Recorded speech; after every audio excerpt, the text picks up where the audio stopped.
Ten vlog powstał podczas naszej 11-dniowej wyprawy po Azji, gdzie dzięki temu, że zrezygnowaliśmy ze snu, udało nam się odwiedzić i nagrać odcinki z Japonii, Tajwanu, Wietnamu i Indii, ponieważ wszystko było starannie zaplanowane.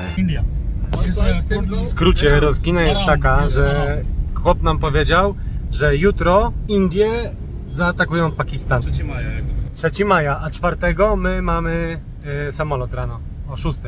To niektóre ujęcia mogą się wam wydawać od czapy, no ale tak było. Aha, no i często kręciliśmy telefonami, więc jakość jest taka, a nie inna. Tak więc usiądźcie wygodnie w fotelach i zobaczcie, jak robi się wyprawy w wykonaniu Urbex History Freestyla Edition. Dotarliśmy na nasz pierwszy hotel, śpimy koło salonu Subaru.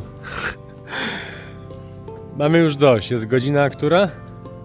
Tutaj jest 23:30, u nas jest 16:30, jesteśmy 20 parę godzin na nogach. I czujemy się wyśmienicie, dlatego dzisiaj też pojedziemy w nocy kręcić jakieś fajne miejsce dla was. Tak, już A już kręcimy telefonami, bo mamy dość naprawdę. Jesteśmy zmęczeni, ale szczęśliwi, dlatego że jesteśmy w Japonii. Tak. Mamy przepustki na śniadanie, zobaczcie. Breakfast voucher. No tak to wygląda. I teraz idziemy w naszym pierwszym hotelu na śniadanie. Chaotycznie, ale tak. Chaotycznie idziemy. Chcę wiedzieć, gdzie jest śniadanie. Porównujemy ten obrazek z tym obrazkiem. Zgadza się. Możemy porównać te obrazki. To będzie po śniadaniu. Będziemy jeść jajeczko pałeczkami. To jest moje śniadanie. Zupa miso, jajko, kiełbaski. Kuba zaraz przyjdzie, a tak wygląda stołówka. Dawaj, pokaż jak to się je pałeczkami. No, ale dobre. Arigato gozaimasu! O! Nagrało mi się. Patrz, przejeżdżamy teraz. Tutaj jechał piękny pociąg, parowóz. Ale piękny. Super pomysł miałeś. Dzięki temu wy mogliście zobaczyć kawałek naszej podróży. Oczywiście Japonia słynie z takich herbatek sprzedawanych praktycznie wszędzie. I zobaczcie, redukuje tłuszcz ciała. No, ciebie to nie obejmuje. Kurde, ale chudziutki. I na dole jest napisane niesłodzona, łysa, zielona herbata. Redukuje tłuszcz. Idealna dla łysych. I dla grubych. I dla grubych. Mamy przed sobą potencjalne 2 godziny nagrywek, o ile się nie skończy jak tfu poprzednio, że miejsce jest spalone i wtedy będziemy cisnąć dalej, także cały czas w trasie, cały czas też myślimy o miejscach, które będziemy nagrywać, czyli cały czas działamy podczas takiego naszego trasy urbexowej. Przed chwilą Łukasz powiedział... Ale jest tu pięknie. Właśnie, tak? Widzicie zresztą, jak to jest piękne. No przecież to jest, żeby wydrukować... Zobacz. Za chwilę będzie Wydrukować na akcja ścianę. rozbicia drona, która będzie się za nami ciągnąć przez całą wyprawę, no i przyznam, że nie za bardzo się wtedy z tego cieszyłem. Natomiast to, co mnie cieszy, to to, że właśnie do Polski wszedł Trade Republic, będący partnerem dzisiejszej wyprawy. Trade Republic to największa platforma oszczędnościowa w Europie i w końcu dotarł do Polski. Dzięki niemu możesz inwestować i oszczędzać w łatwy i dostępny dla każdego sposób, ale o co w tym chodzi? Zakładasz rachunek gotówkowy w złotówkach z polskim numerem IBAN, już od 1 złotówki możesz operować akcjami, funduszami, obligacjami czy kryptowalutami. Dodatkowo posiadane na koncie pieniądze nie tylko po prostu na nim leżą, a są oprocentowane 4,25% w skali roku, czyli można powiedzieć, że same na siebie zarabiają. Oprócz tego nie musisz się martwić o żadne deklaracje podatkowe, bo w Trade Republic są one automatyczne i potrącane w Twoim imieniu. Dodatkowo Trade Republic oferuje piękną kartę Mirror posiadającą Safeback, czyli 1% z wydatków, jakie wykonasz, przeznaczony jest na inwestycje. Oprócz tego masz darmowe wypłaty w bankomatach na całym świecie powyżej 200 zł. Na sam koniec, aby uczcić wejście na polski rynek, Trade Republic przygotował dla nowych użytkowników bonus 150 zł w postaci akcji amerykańskiej spółki technologicznej, oczywiście spełniając wcześniej zasady wyszczególnione w regulaminie promocji. Jeśli chcesz sprawdzić ofertę Trade Republic i pobrać aplikację już dziś, aby otrzymać bonus promocyjny, link znajdziesz w opisie filmu. Dron nam w coś pierdyknął. Nie dron, tylko ja leciałem. Teraz musimy go znaleźć, już nie chodzi o samego drona, tylko żeby uratować kartę i to, co mam nagrane. Słysząc huk, to niewiele widać. My jesteśmy tu, a ostatnia pozycja drona była tu. Tylko, że jak on spadł gdzieś na dół... Jak on boję jest na się, dachu jakimś. Na dachu to jeszcze może i wejdziemy, ale gdzieś wiesz, w krzakach na dole. Teraz to już nie ma, czy przypał, czy nie. Teraz to już jest ratowanie. Idź tak, zobacz, to jest zarwane. No widzę. Chodź tu maleńki. Już cię prawie mam. Nie zostawiaj mnie. Jesteś, kochanie. Nie ma baterii, ale to chyba pół biedy, co? Poszukiwania dronem wstępnie zakończone sukcesem, jest zlokalizowane, ale zobaczcie w jakich warunkach. Schody przegnite. On się rozbił, to nic. No nagrania, najcenniejsze są nagrania zawsze. Ale korzystając z okazji, z racji, że Urbex generuje koszta, chociażby w postaci rozbicia drona, gorąco zachęcamy do dołączenia do naszego Patronite'a. Link macie w opisie. Z jednej strony powiedziałbym mission complete. Z drugiej strony jest średnio complete. Ty, ale może on będzie działał, tylko po prostu baterii mu wypadła. Sądzę, że jeszcze poleci. Zapasowe śmigło mam. Wiecie, najgorsze to jest to, że to jest nasz pierwszy dzień wyprawy. A ja rozbiłem drona. I teraz mamy misję szukać sklepu z dronami. Czemu? Klątwa, nie zbiliśmy piątki po filmie. Zbijmy już piątkę. Jest tradycja, po filmie zbijamy piątkę. W sklepie Yoko, Madashi, coś tam z elektroniką, gdzie byliśmy przed chwilą, nie ma dronów. Znaczy są, ale tylko na wystawie, można sobie je zamówić. Więc plan mamy taki, że lecimy teraz do Narity, na lotnisko, oddać samochód, stamtąd szybko przetransportować się na pociąg i dojechać do Chiba Station, gdzie jest sklep z elektroniką, są dwa sklepy. Do 22 może nam się uda i pomysł jest taki, aby kupić tam drona, bo podobno tam są dostępne. Ale wy wiecie gdzie iść, czy strzelacie? Wyższa logistyka, czyli kupowanie biletów na pociąg. Co ja mam naciskać? No jak słyszycie. Jesteś pewien, że to? Miał być zielony, jest niebieski i to dwupoziomowy. Zielony jest z nazwy? Gdzieś tam zajedziemy. On ma minutę spóźnienia, więc... Chyba jedziemy dobrze. Ja nie wiem, czy słyszeliście teraz panią w tle.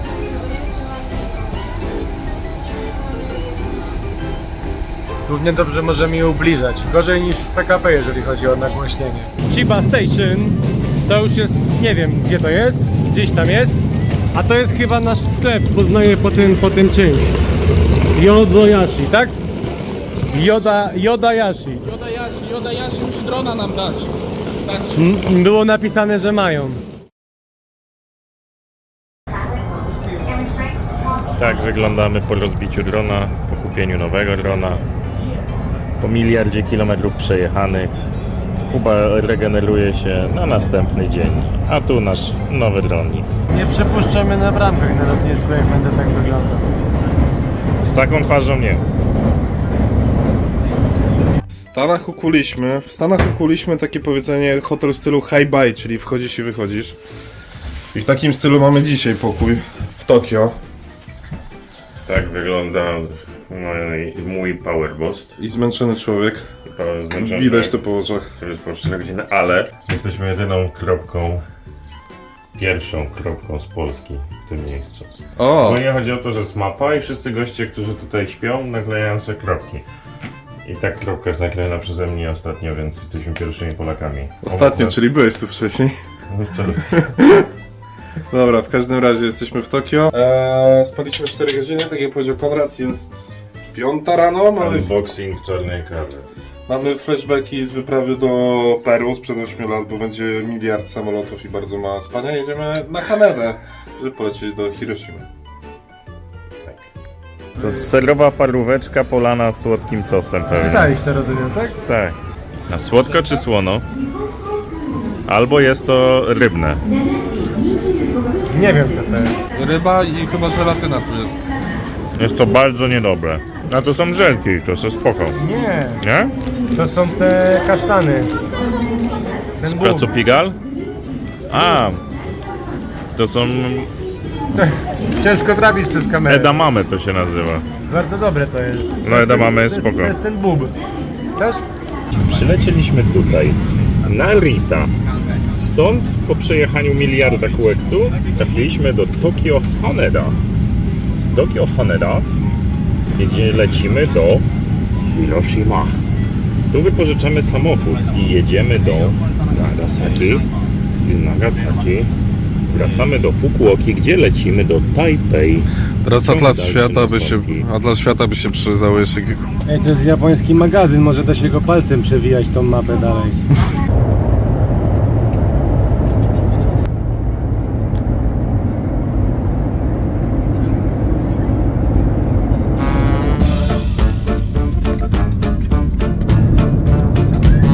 Ale to jest piękny widok, co Kuba? Piękny widok. Przepiękny widok. Dojechaliśmy, gdzie my jesteśmy?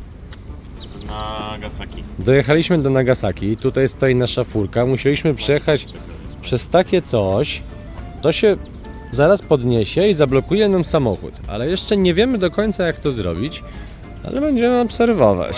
Tak, podnosi sam na przykład. No może to trzeba podnieść, a później ten kwitek. Nie no, babka... Anulować, osada. O, A może tak, może osobno. to i tak. Opuściło się, ale nie wiem czy nagrałem. Siadaj, bo się podniesie, to będzie znowu zapłacić. W końcu dotarliśmy. Tam to wziął to. Dawaj z wasabi. Tak się brałem zamawia wcześniej. sushi. Dobra, Jaka muzyczka. Dobra, czyli tak, ja biorę, tak? Samochodzik, a potwierdzam. ty potwierdzasz. To jest na ciepło w ogóle. A nie ma tu jakichś talerzyków, żebyśmy wszyscy mogli zjeść? To jest ikra jakaś. To jest tuńczyk. A to jest Łukasz. I jego pociąg, który ciągle zamawia. Pociąg do jedzenia. Wasabi szukam. Łukasz nie zna litości. Wasabi szukam. A, to fasola. Edamame. To dla starszych ludzi. Jak podmuchałem, bardzo dobrze. Moja żona to uwielbia. No to może być dobre, bo będę szyję. Jest! Jest! Jest! To też jest zawsze przygoda. Tankuje się tak, powiedziałbym, losowo, naciskając te kwadraciki na wyświetlaczu i człowiek się tylko tam zastanawia i modli, czy mu się to uda. Diesel jest zielony. Tak jak u nas benzyna jest zielona. Żółta jest benzyna premium, a czerwona jest taka nasza. Przyjechaliśmy do hotelu w Nagasaki. Mieliśmy chęć wyspania się po raz pierwszy od 3 dni, ale tutaj pan, gdzie mieliśmy zostawić samochód, chyba szuka tłumacza, ponieważ mówi tylko po japońsku, a Kuba tylko po polsku. To jest konflikt interesów, dogadać się nie mogą ze sobą, ale coś się dzieje. No i słuchaj mordo, no nie możesz tu stanąć, ale ja jestem z tego hotelu i tam mi pan powiedział, że mogę. No dobra. Dobra, zobaczę, idę co to się da weryfikować. Zobaczę co da się zrobić, ale nie wróżę ci nic dobrego, no. O, dobra. Dobra, mam to pod Dobrze. kontrolą. Panda parking. Słuchajcie, tak wygląda parking, który jest podziemno-nadziemny i odjedzie samochód do góry razem z Konradem i Konrada już nigdy nie zobaczymy. Nie mam bladego pojęcia, co się będzie działo. Dużo jest tam samochodów? O kurde, aż nie widać dokąd idą samochody, jak to wysokie jest. Fajne to rozwiązanie. Dobre, co?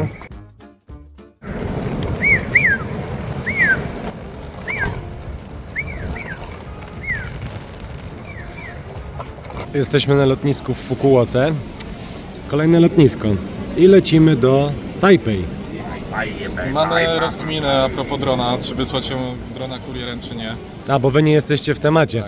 Dobra, zaraz wam to wytłumaczymy. Sprawdziliśmy, że podobno nie można w Wietnamie w ogóle wwozić dronów, ale tutaj, znaczy tak mówi prawo, ale opinie są podzielone w internecie i się zastanawiamy, czy brać go na przypał nowego drona i ryzykować, że nam go skonfiskują i jeszcze zapłacimy mandat, czy zrobić drugą opcję. Druga opcja jest taka, jest skomplikowana, bo w Tajwanie jest niedziela. Druga opcja jest taka, że chcemy znaleźć firmę kurierską, która wyśle nam drona do Polski. Gdyby to był poniedziałek, to byśmy wzięli UPS-a, FedExa albo inną firmę, które są zamknięte. Znaleźliśmy jedyną opcję na Tajwanie. Idziemy do Family Martu. Jeżeli wcześniej uda nam się wydrukować przesyłkę właśnie UPS-u, to UPS Family Marcie powinien przyjąć i wysłać tą przesyłkę. Więc jeżeli się to uda, to chyba wybierzemy bezpieczną opcję. Jeżeli się nie, to lecimy na przypał. I według tego jeżeli wydrukujesz te dokumenty przewozowe do małych paczek od 2 do 5 kg, czyli w naszym wypadku dron powinien się liczyć, tu są instrukcje i tak dalej. I tutaj było kraje opisane i zobaczcie, area, country, Europa i tutaj mamy naszą kochaną Polskę, czyli w teorii powinno się udać. A myślisz, że on wie, czy może do Polski coś wysłać? No poklika w tym komputerku i mu się pokaże, no nie wiem. Mam Możesz nadzieję. sobie kupić ziemniaka na przykład. O, albo grzyba. A to nie jest to ich jajko? To jest to ich jajko. A, to jest zwykłe chyba jajko w sosie sojowym akurat. A może nie. Może to jest to ich jajko właśnie. Wszystko wskazuje na to, że teoretycznie powinno się udać. Tu jest nasz dron, tu jest nasz wstępnie karton, jest taśma, Konrad kupuje taśmę. Kuba będzie wypełniał kwitek i... No i co? Liczymy, że wszystko się uda.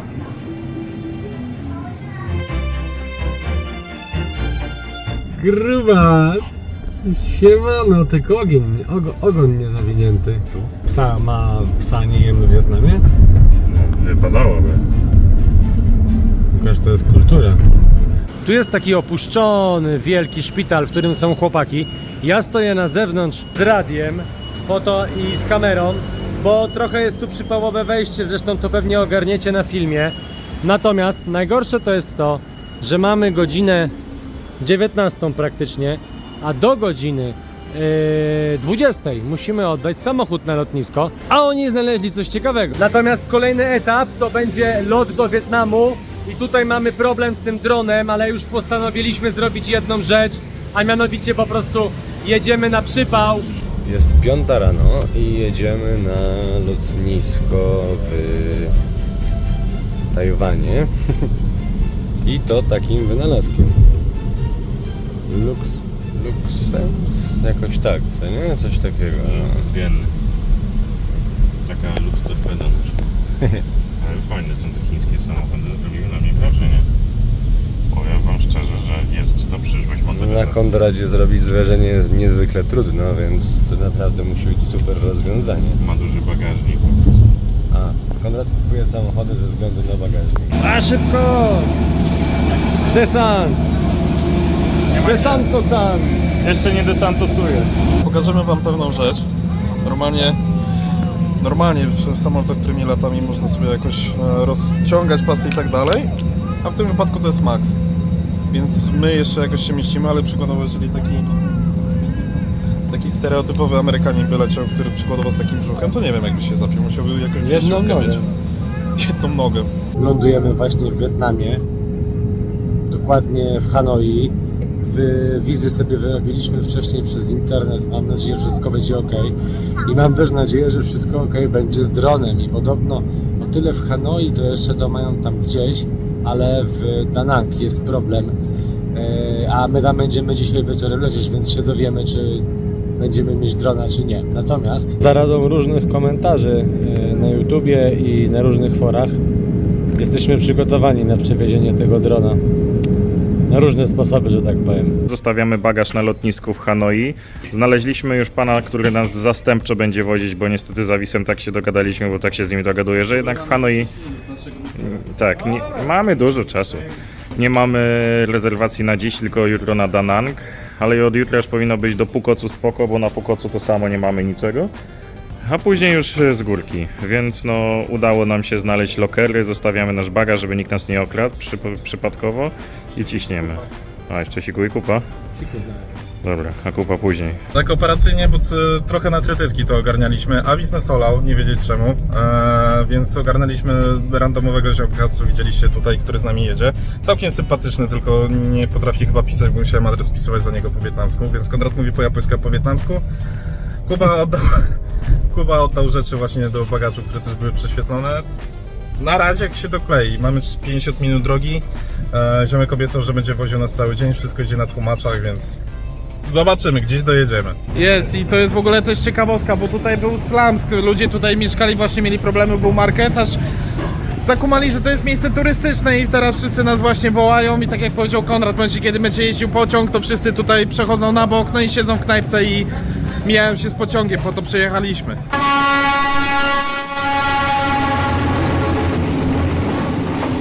O człowieku, on serio przyjeżdża blisko. Łukasz nie ogarnia telefonu. Gada jeszcze w tle, naprawdę będzie tutaj, wcale nie słychać tego. Kręcę vloga. Dobrze, opowiem o tym, jak się dogadamy z nim. Kręcę z samochodu na szybko. Tak wyglądają targi w Hanoi, tylko nie samochodowe, tylko spożywcze. Ale kupiliśmy sobie kartę z internetem, mamy internet. Jeżeli chodzi o jazdę tutaj, to każdy jeździ generalnie jak chce. Światła tak, są i chyba nawet są respektowane, co? Ja sobie tak pomyślałem, że przepisy to jest zbiór takich zasad, które są mile widziane, ale chyba nie obowiązkowe, więc każdy robi co chce tutaj na drodze. Że tu wymuszenia to jest standard. Tu inaczej nie przejedziesz, ja obserwuję jak chłop jedzie. Nie da Jakby się. nie wymusił, to go nikt nie wpuścił. Tak, tylko nie wiem, czy się zatrzymują na czerwonym, ale chyba się zatrzymują jeszcze. Jeździmy podróbką Mini Coopera. Tutaj zatrzymują się na czerwonych, bo jak tak wymuszają, to chyba by była walka o życie, jakby przejechał na takim Zobaczysz, jak będziemy w Indiach. Panowie, może po ananasie, co? Właśnie z ciężarówki biorą się ananasy, jakbyście nie wiedzieli. Tak rosną ananasy właśnie. W ciężarówce. Wbiliśmy na market do Hanoi, gdzie można kupić oprócz pamiątek oczywiście, tylko jeszcze nie wiemy dokładnie gdzie. Chociaż rzutem na taśmę może coś jeszcze uda nam się złapać z Wietnamu. Excuse me, how much for I tu zobaczcie, na przykład są North Face, Adidasa, tematy, co nie? A to są wszystko podróby, co nie? Wszystkie te ubrania, te wszystkie Nike, Adidasy, Lacrosse, czapki, co chcecie, co nie? Torebki do North Face. Oczywiście jest 100% legit, że tak powiem, co nie? I żółwie. I różne jakieś inne oprzęki. Mamy tajną misję, mianowicie mamy jednego popsutego drona, jak wiecie, więc wysyłamy z nim Kubę, nadaje bagaż, teraz Łukasz go odprawia, żeby było szybciej. My tutaj zostajemy, bo Łukasz ma tego prawdziwego, dobrego drona, więc jakbyśmy się odbili, to będziemy wiedzieć już u Kuby, że musiał go zostawić. Łukasz, wyjmij baterię z drona tylko tak po cichu. I żeby, nie baterię, tylko kartę. I żeby nikt nie widział, że go mamy. A mogę wrzucić posta patrona, czy tak chciałbyś Teraz. Dobra. La la la la, to nie jest dron. Nikt taki ważny. To nie jest on. Nie wyjmuj! Samą kartę! Po cichutku wyjmuj. Ja nam się tym pociągiem, jak on jechał.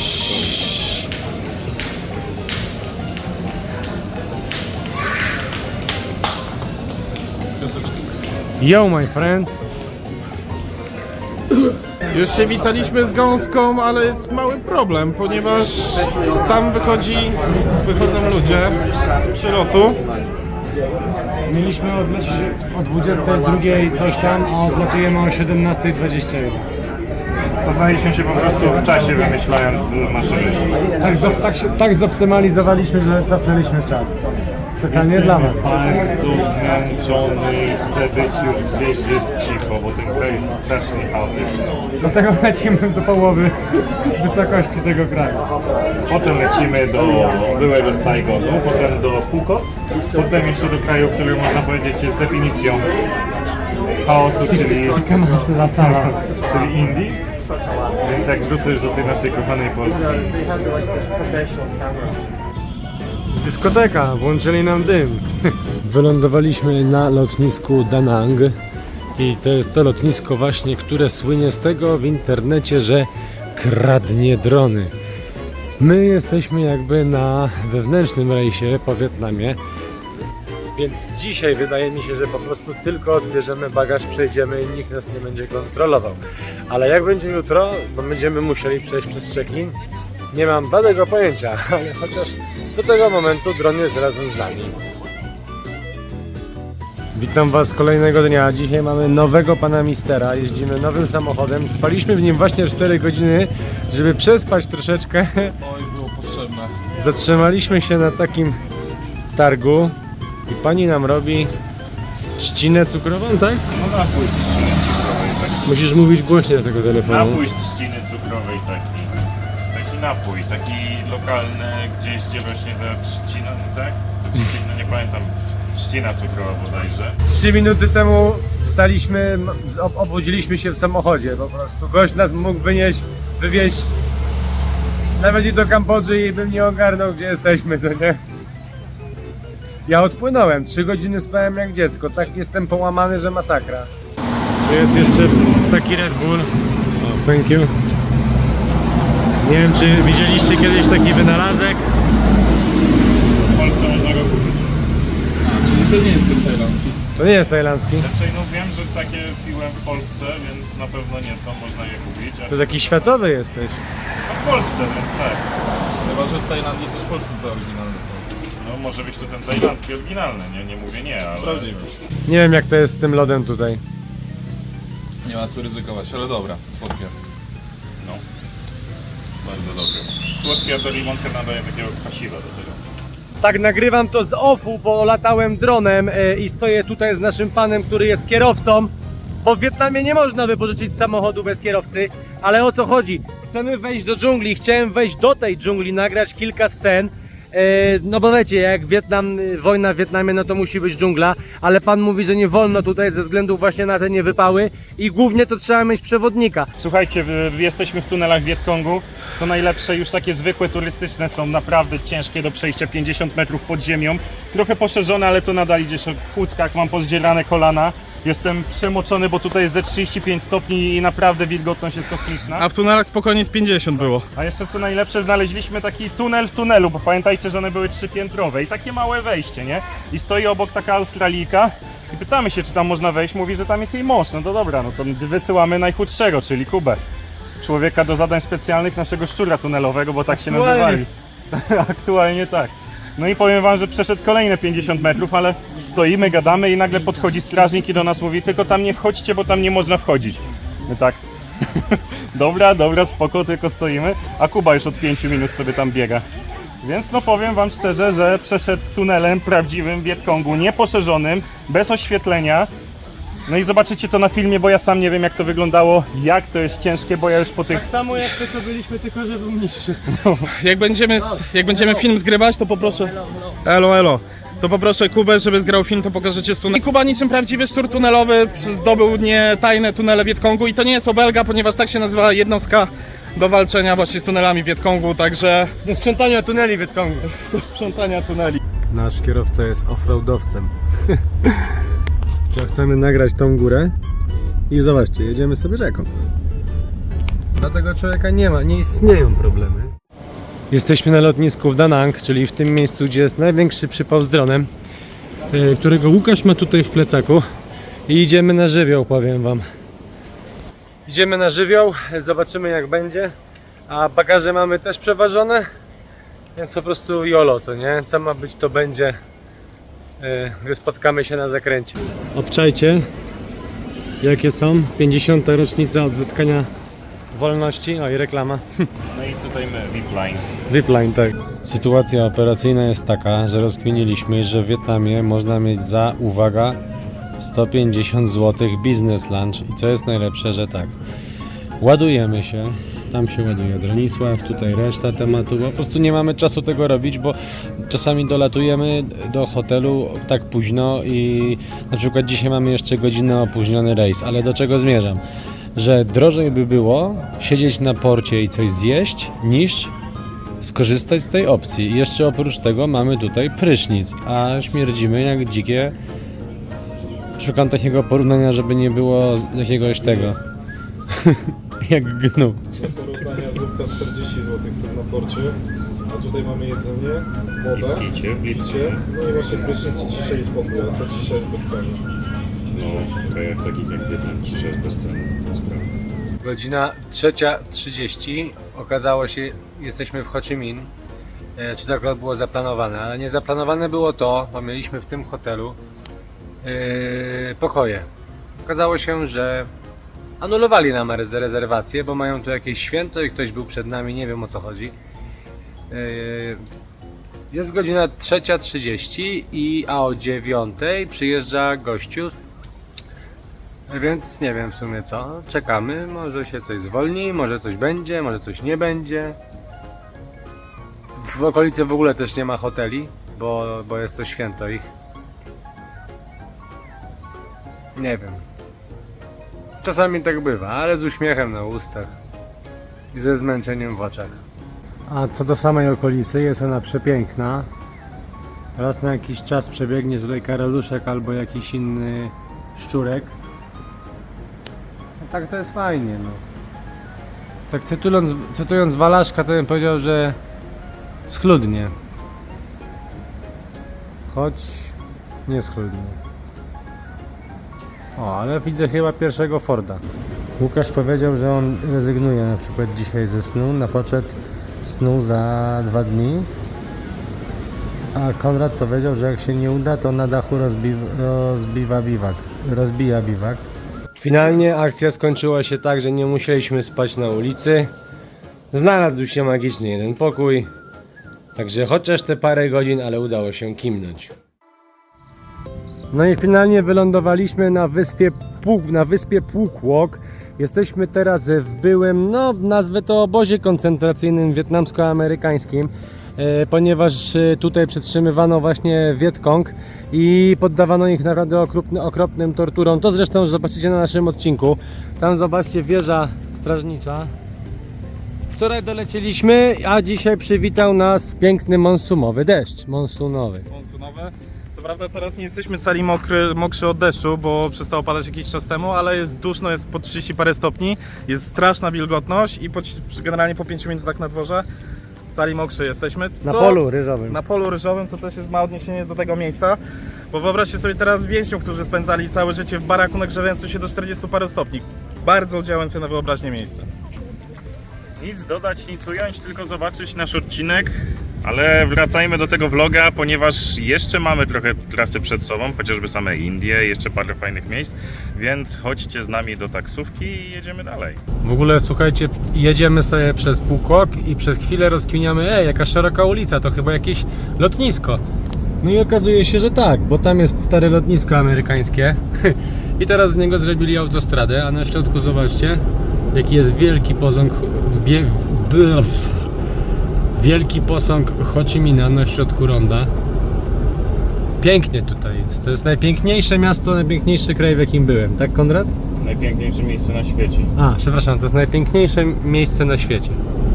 Ślicznie tutaj jest. Najpiękniejszy Ho Chi Minh na świecie. Ja to chcę kokosa spróbować. Okay, so for one this and 3 this Może być, no. and 3 cocoa. Będziemy jeść Dorian, tak? Dorian, tak. Będziemy jeść Doriana. Nie mam do tego pojęcia. Może się nie zażygamy. Rozkmina jest taka, czy jakbyśmy zabrali takiego kokosa do Polski i posadzili go w ogrodzie, to czy by urósł? Oczywiście mam szklarnię, bo wiem, że musi być ciepło. I oczywiście też żartuję, bo wiem, że nie wolno zabierać kokosów do Polski. Przyszedł durian i powiem szczerze, że tego... pani idzie rękawiczki. No. Tego nie trzeba jakoś specjalnie wąchać, żeby to czuć, powiem szczerze.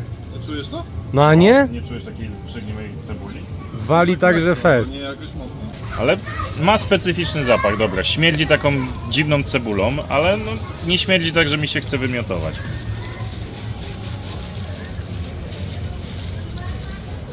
Smak jakbym połączył cebulę z czosnkiem i bananem. Nie, Surströmming był gorszy. No nie jest to niedobre. Ale smaczne też nie jest. Jest to średnie. No smakuje jak cebula z masłem. Dużo cebuli. No i bananem. I sandały. I awokado. Ale wszyscy mówili, że to jest mega smaczne, nie jest. Nie jest mega smaczne. I nie śmierdzi tak, że idzie się pożygać, jest? Drugi raz tego nie zjem. Że to jest jakiś taki turystyczny durian. No jakbym zjadł kilogram cebuli 2 gryzami. Nie no, spróbuj, jest to słabe. W ramach kręcenia jednego z odcinków o DMZ, w ogóle o wojnie w Wietnamie, skręciliśmy do dżungli na chwilę.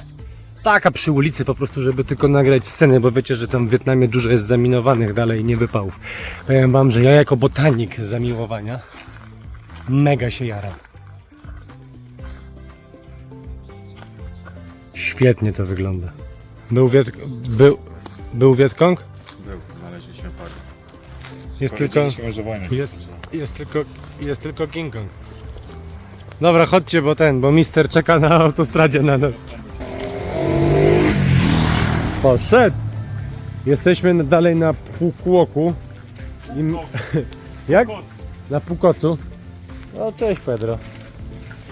I dzisiaj to chyba rzeczywiście nas już wszystkie wietnamskie aury przeszły przez nas, bo złapał nas deszcz monsunowy.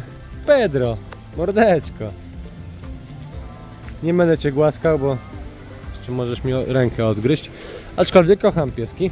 Teraz jak ciapnęło, to słuchajcie, aż Konrad osiwiał. No powiem wam szczerze, że pierdyknęło tak przed chwilą, że podskoczyłem O. aż. Było widać. Aż piesek się za mną schował. Pedro jest za tobą? No jest tutaj. koło mnie. Cześć Pedro. A on chyba przyzwyczajony. No pewnie tak. Monsuny nas trzepią. No mocno. I jak Saigonka w Saigonie? Wybitna, naprawdę. I proszę bardzo, jedziemy na lotnisko, Phuquoc, Trochę za mały samochód nam pan zaoferował. ale robimy co możemy. Mieścimy się jak możemy. Powiedz, jak obserwował, jak koło siadło.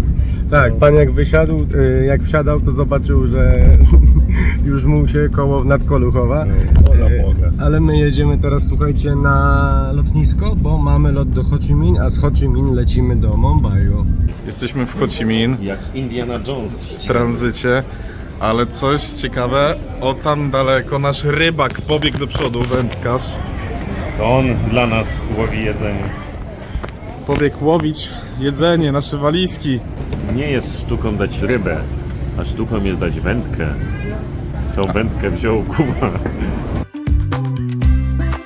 No i witamy w Bombaju. Bombaju zwał jak zwał. Bagaż odebrany, wizy ogarnięte.